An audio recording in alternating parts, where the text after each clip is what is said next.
रणरङ्गधीरं राजीवनेत्रं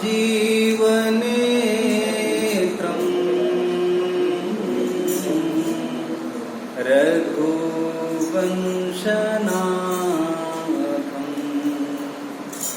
कारुण्यरूपं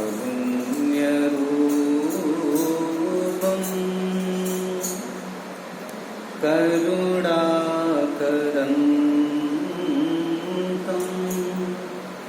श्रीरामचन्द्रं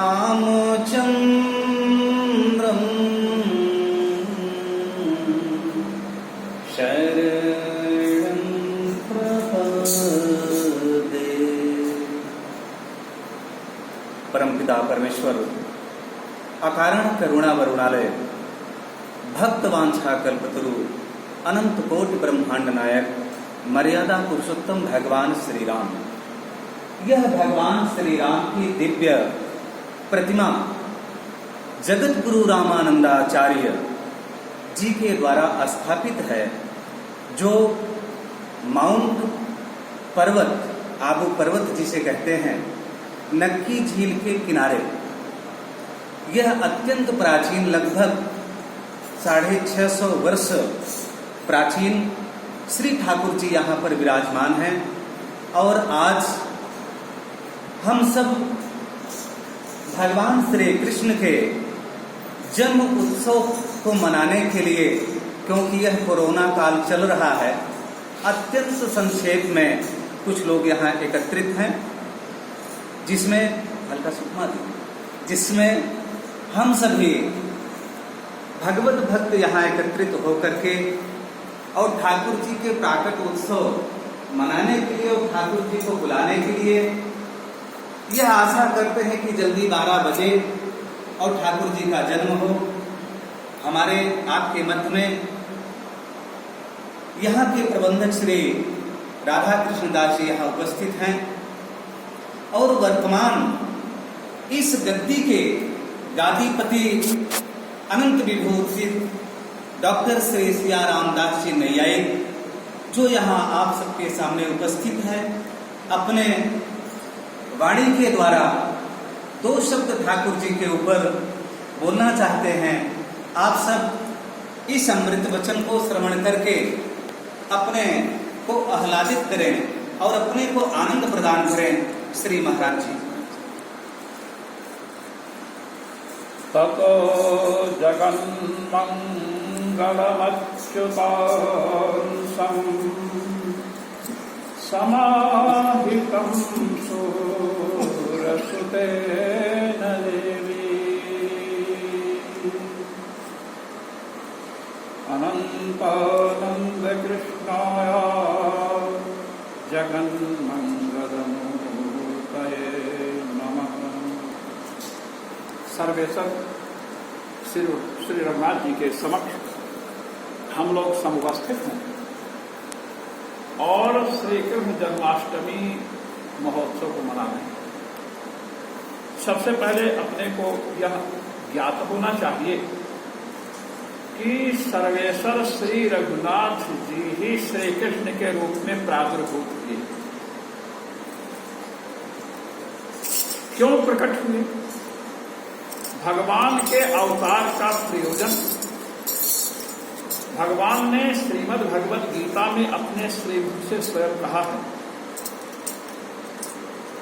परित्राणाय साधूनां विनाशाय च दुष्कृताम् धर्म संस्थापनार्थाय संभवामि युगे युगे।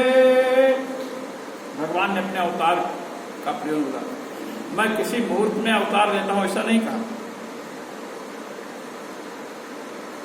कहते हैं कि मेरे अवतार का प्रयोजन है परित्राणाय साधूनाम, सज्जनों की रक्षा करनी है और दुष्टों का विनाश करना है और धर्म की स्थापना करनी है, इसलिए मैं अवतार हूं। भगवान ने अपने अवतार का प्रयोजन बताया। जब जब होए धर्म की हानि बाढ़े असुर अधम अभिमानी। पूज्यपाद गोस्वामी जी ने संकेत किया। विद्वानों ने भगवान से पूछा कि अच्छा प्रभु आप ये बताइए कि जिस समय आप अनंतानंत ब्रह्मांड की सृष्टि करते हैं उस समय किसकी सहायता लेते हैं? किसी की सहायता लेते हैं? भगवान ने कहा नहीं, हम तो संकल्प करते हैं एको हम बहुश्याम प्रजाये, मैं अकेला अनेक रूपों में हो जाऊं। संकल्प किया, मैं सत्य संकल्प हूं और अनंतानंत सृष्टि हो जाती है। कैसे? जब आपको सृष्टि का पालन करना होता है तो आप उस समय किसी का सहयोग लेते हैं? कहे नहीं, उस समय भी संकल्प ही काम करता है। और कहे जब अनंतानंत ब्रह्मांड का आप संहार करना चाहते हैं तो किसी से मिसाइल तोप इत्यादि मंगवाते हैं कि क्या करते हैं? कहे उपसंहरेयम इमाह प्रजाः, संहरेयम इमाह प्रजाः, इस समस्त प्रजा का, समस्त जीवों का संहार करूं, ये संकल्प किया कि सबका संहार हो जाता है। कहे तो अब आपसे एक प्रश्न बताओ। कहे क्या?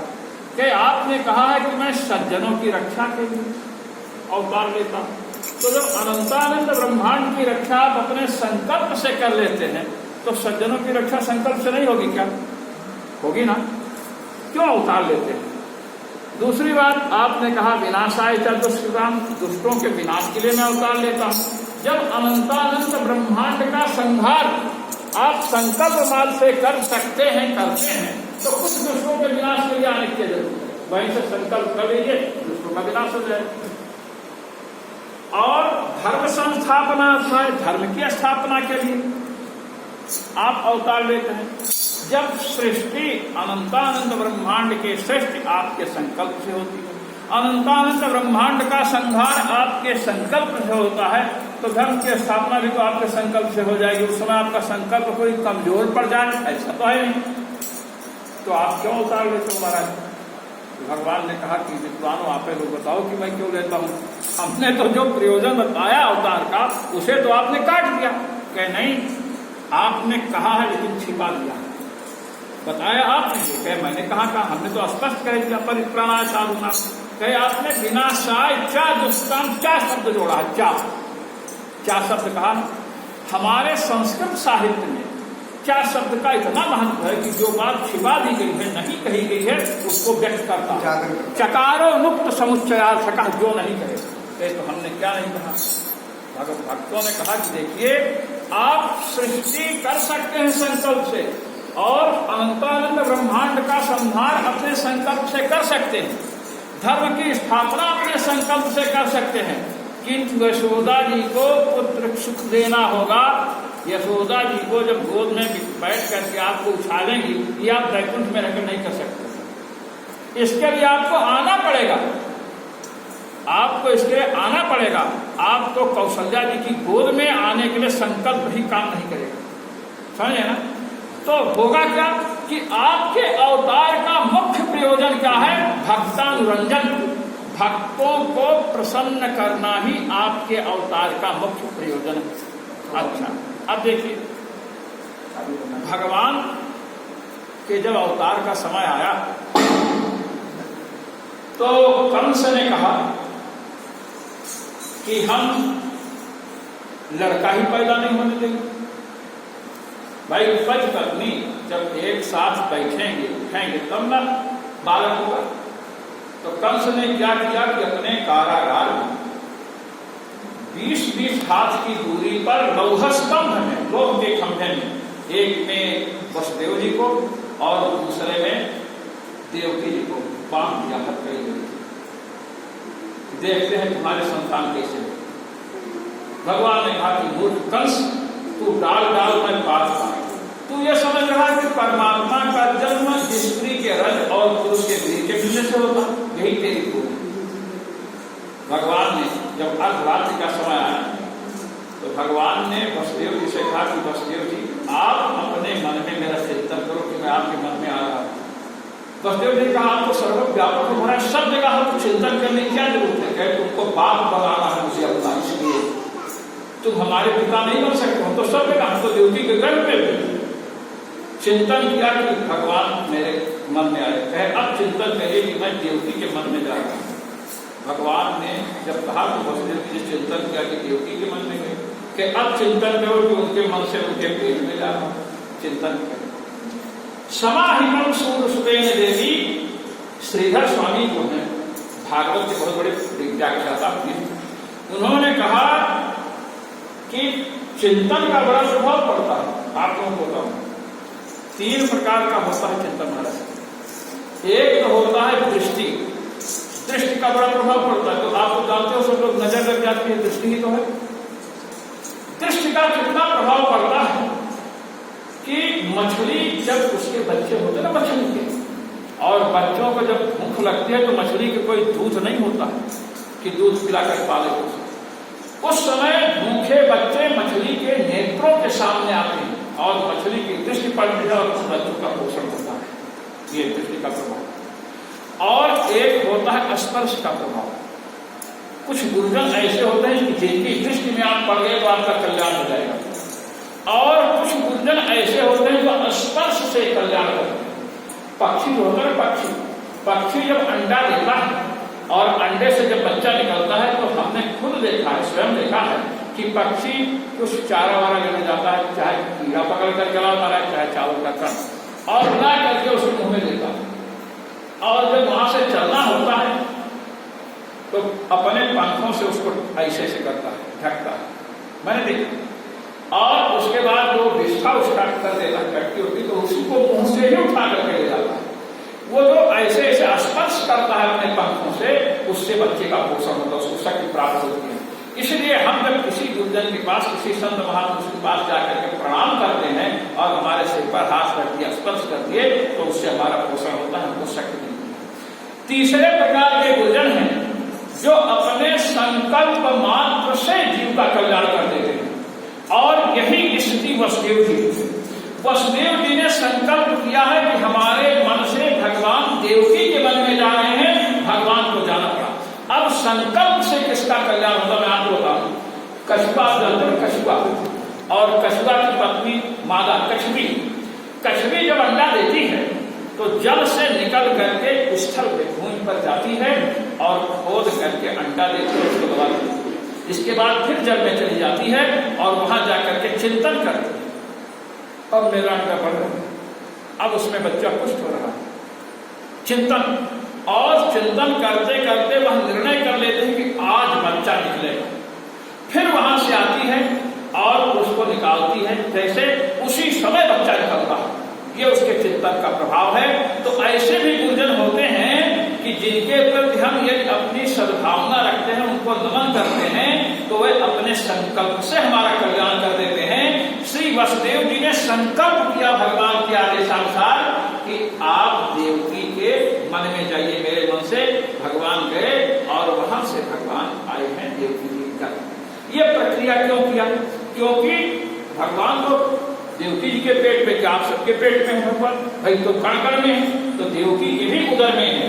किंतु ये संकल्प इसलिए किया है कि देवकी जी के गर्भ से जब भगवान प्रकट हो तो कोई ये ना कहे तो सर्वव्यापक से प्रकट हो गए, वसुदेव के पुत्र ही नहीं, तो वसुदेव सुतम देवम कैसे कहेंगे? इसलिए वसुदेव को अपना पिता बनाने के भगवान ने कहा और महाराज उसमें आए। किसमें आए? गर्भ। अब गर्भ में जब आए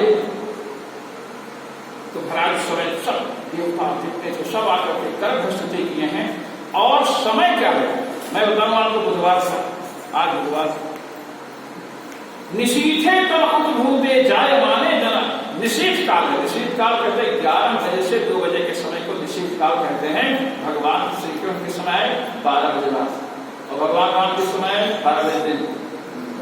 तो भगवान सर्वेश्वर जो श्री रघुनाथ जी हैं, जब ये जंगल में गए महाराज, जटाएं बनी हुई हैं, तो दंडकारण्य में निवास करने वाले जो महर्षि थे उन्होंने देखा इतनी सुंदर है, तो महाराज सब मोहित हुए। भगवान श्री राम के ऊपर सब मोहित। देखिए कृष्णावतार में और रामावतार में यही अंतर है। कृष्णावतार में भगवान राम के ऊपर स्त्रियां ही नहीं पुरुष भी मोहित हो गए। खरदूषण महाराज मोहित हो गए, मारने गए, बहन की नाक कट गई है जिसके द्वारा उसको मारने गए, फिर भी कहते बध लायक नहीं पुरुष अनुपात, ये बध के लायक नहीं। और देखिए खरदूषण मोहित हुए, तो दंडकारण्य में निवास करने वाले मुनिजन जो है वो मोहित हो गए। और उसमें सबसे सबसे आगे जानते हैं कौन है? शंकर जी। और महाराज भगवान को देखा, बड़े सुंदर भगवान हैं, जबकि धूल दूसरे थे, जंगल की हवा और धूल जमी है। तो लोगों ने भगवान से कहा, क्या कहा कि आलिंगामो भवन्तम, हम लोग आपका आलिंगन करना चाहते हैं, गले लगाना चाहते हैं। तो भगवान ने कहा लगा लो गले। कहे कि नहीं, हम चाहते हैं कि हम लोग नारियां बन जाए और आप ही परम पुरुष हैं, तब हम आपको गले लगा। भगवान ने कहा असंभव, ये तो संभव नहीं, मैं एक व्यक्ति में हूँ रामावतार में। तो कहते महाराज अच्छा, इसमें शंकर जी सबसे आगे हैं, जो कामारी हैं, रामव कामारी से एकदम जो कामारी है वही सबसे आगे है। भगवान ने कहा कि सुनिए, यदि आप हमारा आलिंगन नारी भाव से, आप में नारी भाव और हम परम पुरुष हैं, इसलिए आप नारी बन करके मेरा आलिंगन करना चाहते हैं, तो रामा अवतार उपयुक्त नहीं। तो कहता हमारी कामना कब पूर्ण होगी? यूयम गोपिका भूत्वा जन्मांतरे माम आलिंगथ। आप लोग गोपियां बन करके जन्मांतर, जब मैं द्वारका ब्रज में द्वापर में जब कृष्णावतार लूंगा तब मेरा खूब आलिंगन करना, भगवान श्री राम ने कहा। और उसमें सबसे आगे कौन थे? भगवान शिव। रुद्रादि राम बनः स्वरूपा प्रोवाच भगवान स्वरूप। बड़े सबसे आगे शंकर जी ने कहा कि देखिए, आलिंगन तो ये सब करेंगे, मेरा आलिंगन से काम नहीं करेगा, आलिंगन से मेरा मन नहीं करेगा। कहे तो आप क्या चाहते हो? कहे मैं आपका अधरामृत पान करना चाहता हूँ। भगवान राम ने कहा अधरामृत पान करने के लिए आपको शिव से अशिव बनना पड़ेगा। अभी तो शिव है, अशिव माने आप जड़ बनेंगे।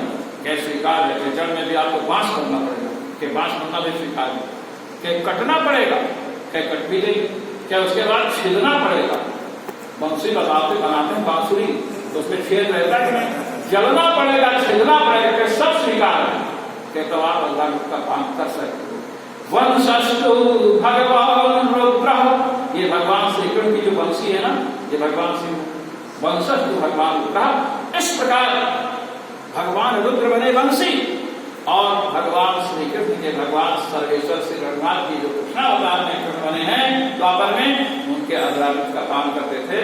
इस प्रकार श्री सर्वेश्वर श्री रघुनाथ जी महाराज के श्री चरणों में भगवान श्री कृष्ण के विषय में इस वाक्समन का, वाक्समन शब्द सुमन को समर्पित करते हुए हम लोग हर काम को करते हैं। और हम आप सबको श्री रघुनाथ जी की तरफ से आशीष देते हैं कि हमें अभी तो कोरोना काल, और कोरोना काल में कृष्णाष्टमी मनाना बहुत लाभदायक है।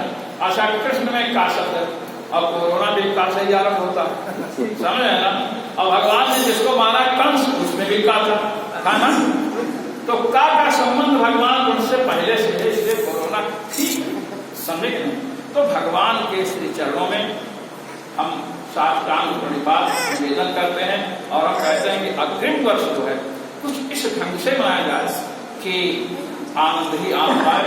और अब ये कार्यक्रम आरती इत्यादि के पहले भगवान का यहाँ होगा अभिषेक, अभिषेक और भजन, आपका भजन, भजन से ही सब काम होता है, भजन से ही सब कुछ होने वाला है। भजन और भोजन समझे नहीं, तो अगर भजन भोजन निकल गया जीवन से तो मर जाएंगे, जीवित नहीं रह सकते हैं। और भजन यदि निकल गया तो जीते जी मरे हुए के समान रहेंगे। इसलिए भजन और भोजन दोनों के भजन आरंभ है। बोलिए श्री कृष्णचंद्र भगवान की जय, सर्वेश्वर श्री रघुनाथ जी।